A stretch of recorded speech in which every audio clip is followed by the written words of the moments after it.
This EP right here, the one that's also up on the wall, is an important one for me, because this is around the time that Dave went into my top 5 artists in the world. This track here is still to this day, in April 2020, my favorite Santan Dave track to date. His album Psychodrama is probably top 5 albums I've ever listened to as well. I'm just a huge fan of Dave. But this track here is probably the most slept on song that he has put out. I mean, whenever I ask people what their favorite Dave tracks are, they name, you know, the bangers that he's put out. They name Streatham, they name Samantha, they name, you know, No Words, which was on this EP, which is, and they're all great songs and I love them all, but this song here is different. Now, I refrain from calling it a song because it's more of a freestyle in my head. Because it is just one long straight verse, or technically 2 long verses, and it's nearly 9 minutes long. Anyone who's watched me for a while will always hear me refer back to this track. I'm always speaking so highly of just everything about this track. There is nothing, and I mean nothing, that I can floor out about this. Like, you can try, but just know I will argue with you, and you will be called a pagan. So prepare for me to just mildly fanboy for a moment as we go through this track, and I pause it a lot, which is partly because of copyright reasons as well, but yeah. 169. I spent my 19th birthday in the hospital. What a way to open a track. I spent my 19th birthday in the hospital. First off, that line is not generic in any way, shape, or form, and just the statement that it is already leaves you with this thought of, right, so what's coming next? With my brother and my mum, and I know it sounds dumb, but I felt like I lost it all. The pain's compulsory, suffering's optional. So we're 12 seconds into the track, and already we have got one of the coldest quotables ever. The pain's compulsory, suffering is optional. And then when you hear how he plays them up, listen to the multis after that. Takeshi's Castle, my life's got obstacles. If anyone, I don't know if in Australia, but Takeshi's Castle is a game show that's set mainly in China or Japan. I'm not too sure. And Takeshi's Castle, yeah, it's like they get like 100 people to run like an obstacle course, and with a bunch of obstacles. Takeshi's Castle, my life's got obstacles, which is relatively light wordplay, to be fair, but the way it's delivered is slick. I'm still dealing with a whole load of stress. I see my older brother so close to the edge of, like, and then goes back to the serious shit. So he comes out with an impactful statement. We're wondering why. Drops a slick line in there and then brings it back down to earth with no wordplay, just pure storytelling. That there put a hole in my chest, and then they tell you home's where the heart is, but I got a hole where my heart is because I let a hole where my heart is. Oh, fuck, man, it's so good. It's so good. I see my older brother so close to the edge, and that there put a hole in my chest. And then they tell you home's where the heart is, but I got a hole where my heart is because I let a hoe where my heart is. Like, it broke me. It broke my chest. It broke me when I see my brother so close to the edge. And then they're telling me that home is where the heart is. But I've got a hole in that home because I let a hoe, because I let some fucking bitch, whoever she is, I let her near where my heart is. Like, pain. Just pain, man. And every message I send ends up in a group chat because girls go and tell all their friends. It's one of many reasons why I said in DMs, look! And then the beat just steps up a level. And speaking of the instrumental, my god, 169, who is a massively underappreciated artist as well. Someone who definitely doesn't have enough exposure, in my opinion. 169 is a dope artist, but as a producer, man, this beat is so minimalistic. But just, from the sample to the piano to to the, as I said, minimalistic drums that it has. It's just so cold, man. I'm gonna keep this cake and I'm gonna eat this cake. That's why I'm living 3 lives. I'm in GTA. That's why I'm living 3 lives. GTA's 5's main story involves you playing 3 different characters. I'm in Los Angeles driving a Mercedes, and it's funny because honestly I didn't think I'd see LA. And then links it into LA, where GTA is based. And it's funny because honestly, I didn't think I'd see LA. Driving a Mercedes CLA. CLA is a type of Mercedes. It's fun. Yeah, you get it. I didn't think I would see LA. Like, didn't think I'd see Los Angeles. I don't have to over-explain it, man. Just, you sit there, you let it marinate, and you're gonna catch it at some point. I think that's just how this works. Okay, I've done a lot of pausing within the first minute, so now I'm going to do my best to try and space out the quotable. I'm gonna pause this a lot. You gotta separate the rats from the G's. If you can't handle cheese, how the hell you gonna be a great? Fuck. Oh, you gotta separate the rats from the G's. You gotta separate the snakes from your real friends. But if you can't handle cheese, how the hell you gonna be a great? Like, if you can't handle the money, how the hell are you ever gonna be one of the greats, one of the legends? Rats from the G's, cheese great. Yeah. Fuck, man. And you know what I like about it? Because I've not heard a bar like that. That's why I love it so much, because it's not generic punchlines. Like, it just happens within rap. It happens within music, but especially rap, especially lyrical rap, you will hear the same punchline. It's about attacking that punchline from a different angle. And just... Dave just has completely new punchlines, so he is the first angle on a lot of these. Fuck the road, but if anybody's testing me, is 1 step away like a 5-a-side penalty. Like, when you play 5-a-side, or when you play Power League, when you take a penalty kick, you can only be 1 step away from the ball. He's just like, look, that's what it's like in the ends. Like, I'm only 1 step away from kicking this shit off right now. Like, I'm not saying I'm about the roads, but don't get it twisted, I'm not that far away from it. So just make sure make sure you don't foul man in the box. Because otherwise I'm 1 step away. We're all nothing to someone, and that you can't forget. So just remember, when the girl's playing hard to get, there's probably another person that she's trying hard to get.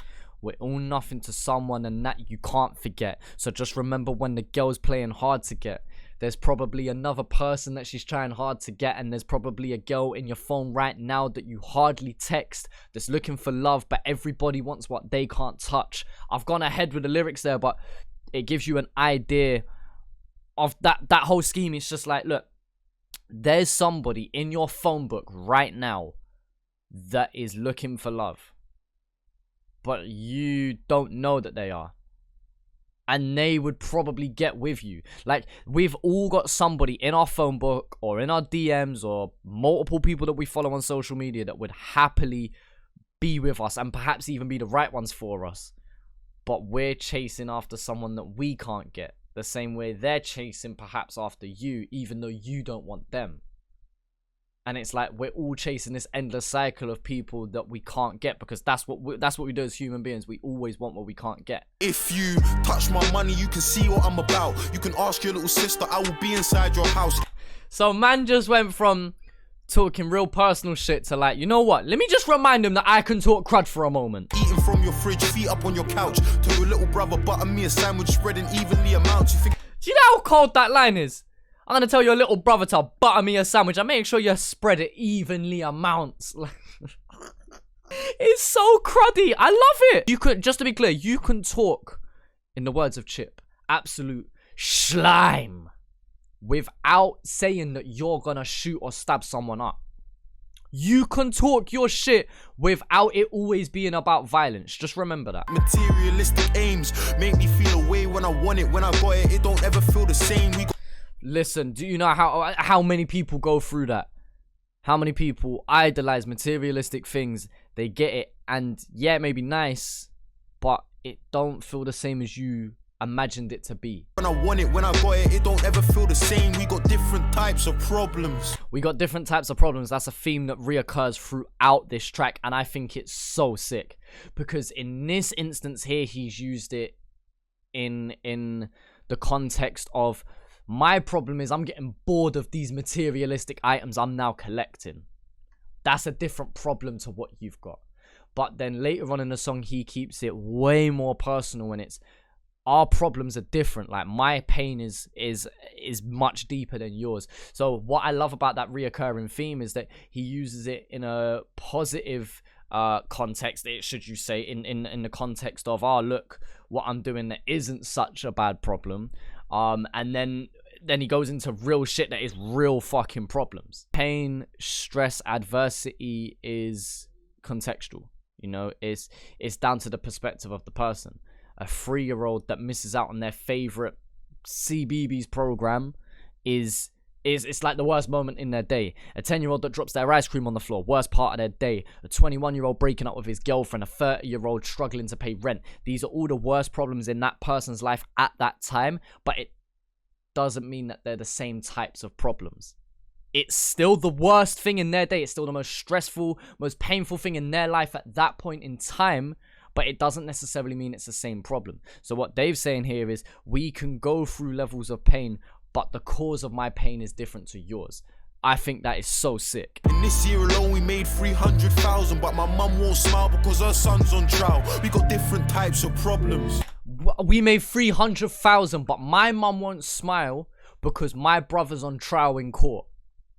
We got different types of problems. So 8 bars later, or however many bars later, he's reiterized that same line, and it's in a completely different context. It has a whole new meaning now, and it's not the first time that he reiterates that one line. That is probably one of the best things about this track, in my opinion. I know a lot of men have been dodging karma, and they think it's all laughter till the bitch comes to kiss them. There's man on road that are really playing with karma. They're out here doing a fuckery, yeah? They're putting more negative than positive into the world, and it's only a matter of time before that comes around. And they think this is all a joke. They think the roads are a joke until one of them gets dropped, or until one of them gets touched. Then it's a different story. So many man my age have got PTSD, and I don't think that has hit them. And then Dave goes on here in his next few lines talking about, you know, there are men that are out here doing the fuckery on road, and they're seeing some mad things. Like, these men have PTSD, they're going through trauma, and they don't even realize it at the time. He's not necessarily defending people that are on road, but he's adding perspective. And that's what Dave does really well in just his music in general, with songs like Black, songs like Question Time. He's able to pose certain questions that are very, very thought-provoking. Because a lot of road youths have got a sickness mentally. And he lets you sit on that thought, and this breakdown goes on for about 30-45 seconds or so. This breakdown in the middle where the piano comes in before he goes into his second long verse, and it's almost like a 2-part song. What would that be? F-A-G? Yeah, I think F-A-G. So, listen to that, man. It's just, there's something about that that's just so mesmerizing to me. My mummy always used to tell me this: David, listen when you're older speaking. And then he comes in with his second part here, and just the way he enters is in a whole different tone. Like, this is 2 separate songs put into one. Maybe that's why I'm cheating when I say this is my favorite Dave song ever, because I get to put 2 of these amazing masterpieces into one. But it's almost like my 19th birthday part 1 and 2. We're now into the part 2 section, and the tone just switches up, and oh man, it's crazy. So when I say that I'm alone, do you know the feeling? When I say the game's over, do you know the meaning? And again, he's posing the question to you. He leaves it as thought-provoking. It's one line from Dave can make you think for a solid 5 minutes, and by the time you think you've got an answer, he poses another one. This is why I love listening to this song, because I can zone out, and 7 minutes in, there'll be one line that then just leaves me on a thought trail into this wormhole in my own mind. That shit has replay value for me. Being able to listen to something, we're now talking like 2.5, 3 years after this originally released, and I still feel like it brings a new thought to me every time that I listen to it. And I mean that from the bottom of my fucking stomach to this day. Can't shed a tear right on a page no more. I don't wanna play games no more. I don't want my friends on a case no more. And he just keeps going with this whole theme of something no more. Like, I don't want no more of this negative shit. I don't want no more of this pain. And he opens up in Psychodrama, like, pain. How do you stop all the pain?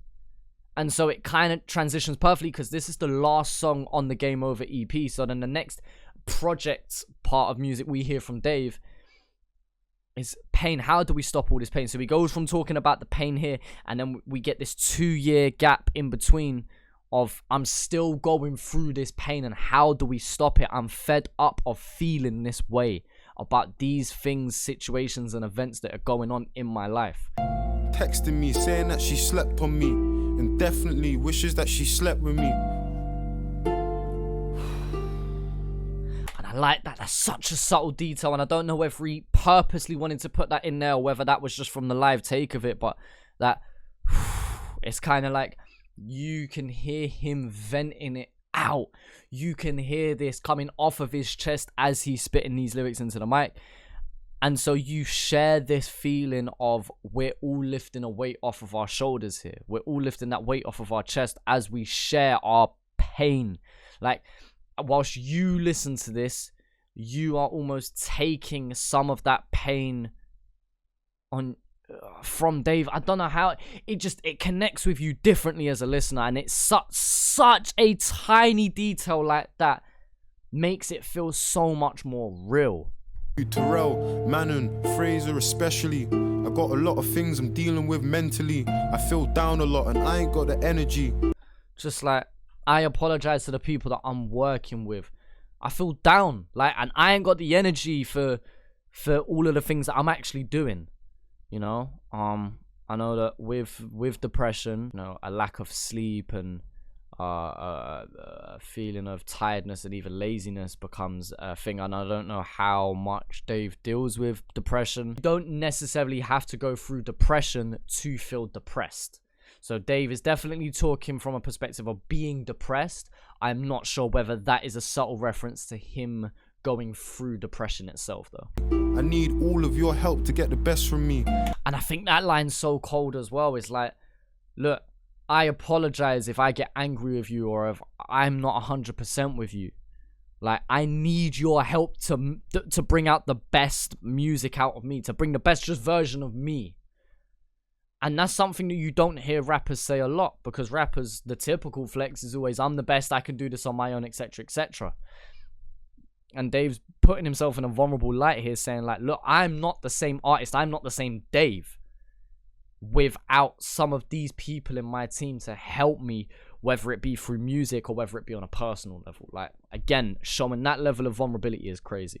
And I don't want to talk to these girls no more. I can't fuck a girl that's in it for the fame no more. And he comes back to that reoccurring theme of no more, just no more of this. Like, I'm sick of this, no more. My mum telling me that she's got to stop working, and I'm telling mummy you ain't got to work no more, no more. Mummy, you ain't got to hurt no more. I'm doing this shit for you, mum. I'm doing this shit so you ain't got to cry in your shirt no more, mummy. You ain't got to wake up for work in the freezing cold in the middle of the night for a check no more. And you know how much he means that. Like, delivery is something that I always talk about, and you know me, I always love my high energetic shit, but the delivery on this, you can hear the conviction behind what he's saying. You can hear in the soft tone that he's saying these lyrics how much he means it. Like, to my knowledge, Dave's mother is a nurse for the NHS, or at least works in a hospital. And he's saying like, look, you ain't got to wake up to do crazy night shifts in the middle of the night in the freezing cold no more. Like, I'm fed up of you having to do that just to pay the bills. And to my knowledge as well, Dave's mother also worked another job, or she worked 2 or even 3 jobs at a time, just to do enough for him and his brothers. So he's basically saying like, look, what I'm doing now is so that I can say you don't have to do that no more. So I can say, look, I've got the rent covered. Look, I've got the shopping covered. Look, I've financially, Do what you want to do now, because I've got this covered. I ain't gotta say no more. We ain't playing games no more. And he ends it there. And then it fades out. I seriously encourage you to go and listen to this song on its own. I also encourage you to do it whilst reading the lyrics to the song, just because it's easier to just follow along that way. I mean, not that there's a crazy amount to miss, especially in that second half of the song. It is quite straightforward for the most part to get. But go and listen to this song, because I was only able to show you snippets, obviously due to copyright reasons. But it is the reason why I'm perhaps harsh on a lot of elements with people's songwriting. It's why I'm always talking about delivery.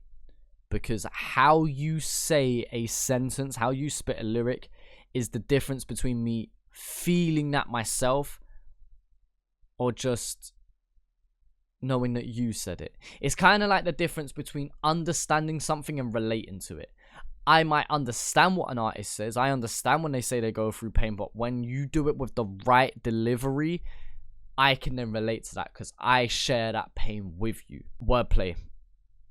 Dave's use of wordplay in this song is so spot on in my opinion, because it always sticks to the topic that he's talking about. He never puts in a punchline just for the sake of it. It always links in and it always sounds smooth.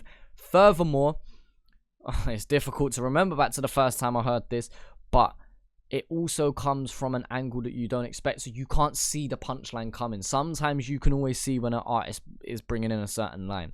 You can just see it based on whether the multi-rhyming word that they're using or what they're saying in the setup. Dave hits you with a fresh punchline each time. Third and finally, pacing. Like, being able... This is a slow-paced song, yet I stay so engaged for 9 minutes straight. Top 3.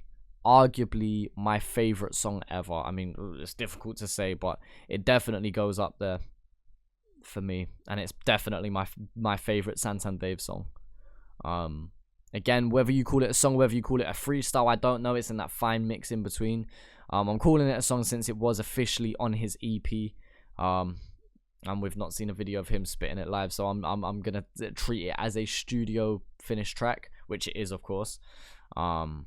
But yeah, that is arguably my favorite song ever. I seriously just encourage you to go check out Dave in the first place. I'm sure a lot of people in Australia watching this video will know who he is anyway.